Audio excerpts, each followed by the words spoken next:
My today's topic is interference of light waves. We all know that the concept of wave nature of light reveals that light waves are electromagnetic waves.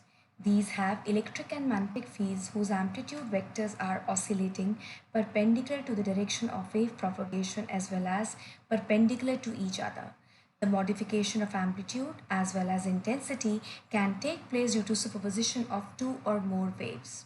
Interference is thus the modification of intensity due to superposition of two waves from two identical sources. Further discussing interference, let us now see what is a wave.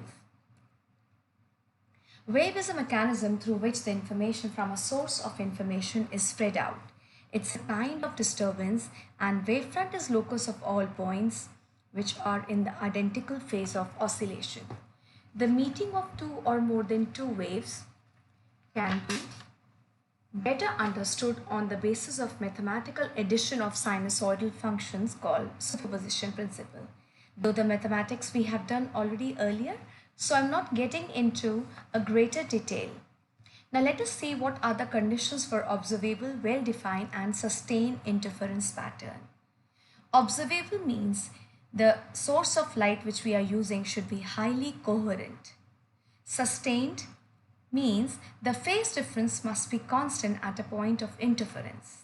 And for a well-defined pattern, the amplitude or the intensity of the two waves should be nearly same.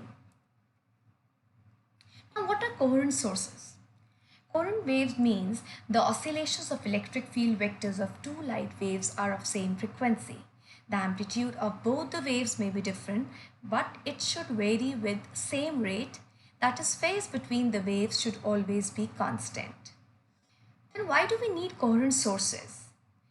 It's an important requisite for sustained interference, and the superposition of interference always takes place if the two sources are coherent or not, but the interference pattern will not be recognized due to human eye persistency, and we cannot see sustained interference pattern if the sources we are using are not coherent.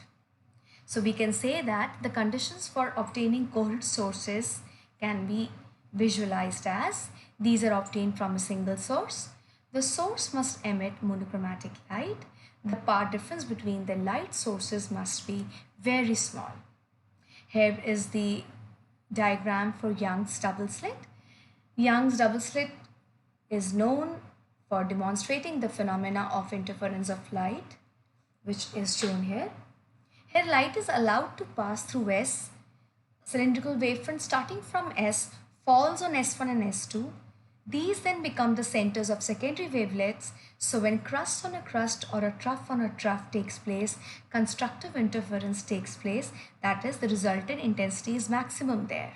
And when crust falls on a trough or trough on a crust, destructive interference takes place and the resultant intensity is minimum.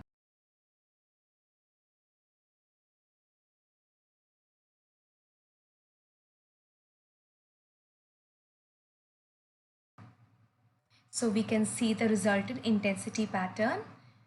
In case of a monochromatic source, for example, here I have chosen a laser which is close to a monochromatic source.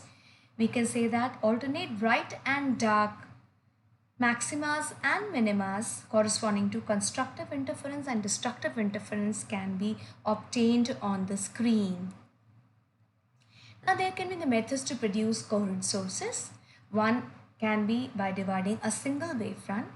In this diagram, we have a set of two prisms which is dividing a single wavefront which is coming from source S.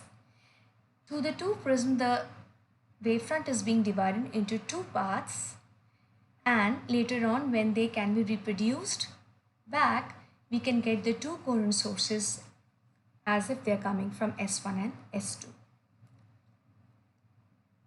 The next can be identified as by dividing the amplitude.